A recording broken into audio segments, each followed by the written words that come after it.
Hello, नमस्कार. कसे आहेत सगळे? आय होप तुम्ही सर्व मजेत असाल. तर मी डोसा बनवला आणि त्याच दिवशी मी पप्पांकडे निघून गेले होते पनवेलला.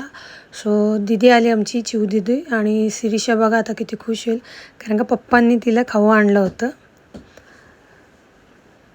आणि आजोबांची लाडकी अशी उड्या मारत मारत मग काय तिने खायला घेतलं आणि खूप खुश झालेली. तिच्या आवडीचं खाऊ आणलेलं ना बाबांनी. आणि पप्पांनी मी येणार आणि आम्ही सगळे येणार म्हणून मस्तपैकी फिश फ्राय केली होती सुरमई आणि माझी लाडूली बघा कशी. त्याच्यानंतर आम्ही गणेश मार्केटला गेलो, कारण का मिस्टरांसाठी थोडंसं शॉपिंग करायची होती. आणि खूप वर्षांनी गणेश मंदिरात गेली, खूप छान वाटलं. शाळेत होते तेव्हा येता जाता आम्ही जायचो तिथे मंदिरात पाया पडायला. आणि त्याच्यानंतरला ही अशी पाया पडत होती. आणि ही माझी 4थीची स्कूल आहे, श्री संत साईबाबा विद्यालय. पाहून जुन्या आठवणी जाग्या झाल्या. त्याच्यानंतर आम्ही गेलो आमच्या सरोजाच्या घरी आणि ही बघा किती मस्करी करते, मज्जा करत होती. तिचा आवडता दादा आहे तो. आणि त्यानंतर मस्त बहिणीने कॉफी बनवली होती, एकदम छान वाटत होतं, फ्रेश. आणि ह्या बघा अशा कधी नाही भेटल्या तशा मस्कऱ्या करत होत्या. बापरे, खुश झाली परी मस्त.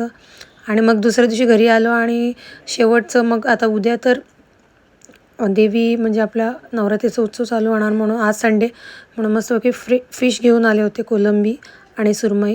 सो पहिला कोलंबीचा रस्सा केला, कारण का शिरीषाला आवडतो. मग तिच्यासाठी थोडंसं सुक्कंसुद्धा बनवलं आणि असं ग्रेव्ही पण बनवली. सो मस्त लसूण, टोमॅटो, कांदा असं टाकून तेलामध्ये मस्त फ्राय करून घेतलं. ते हळद आणि लाल तिखट टाकलं, आपला जो आगरी मसाला असतो तो. आणि मस्तपैकी कोलंबी होती जी मी थोडंसं मीठ टाकून हळद टाकून ठेवली होती 15-20 मिनटं, ती त्याच्यामध्ये टाकली. त्याच्यानंतर आपली ही सुरमई, बापरे किती मोठी होती ती, माझ्या हाताच्या पंजापेक्षा मोठी होती, तुम्ही बघू शकता कळेल. त्याला मस्तपैकी मीठ आणि हळद लावून घेतलं आणि 15-20 मिनटं ठेवून मग लाल तिखट लावलं. आणि ती उचलतानाच एवढी हेवी आणि अशी एकदम वजनदार होती ना की बापरे.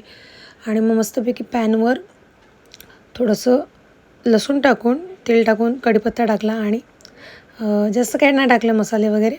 आणि मस्तपैकी ती जी फिश होती ती कशी बशी मी रव्यामध्ये थोडीशी अशी कवर करून घेतली कुरकुरीत लागण्यासाठी आणि मस्तपैकी तेलामध्ये सोडली. आणि ते आपलं कोलंबीचा रस्सा पण झाला होता. सो असं कशी बशी पलटली मी, एकदाच पलटली, दुसऱ्यांदा ती तुटली आणि मग त्याचे मी तसे तुकडे केले खायला चांगले लागतील म्हणून.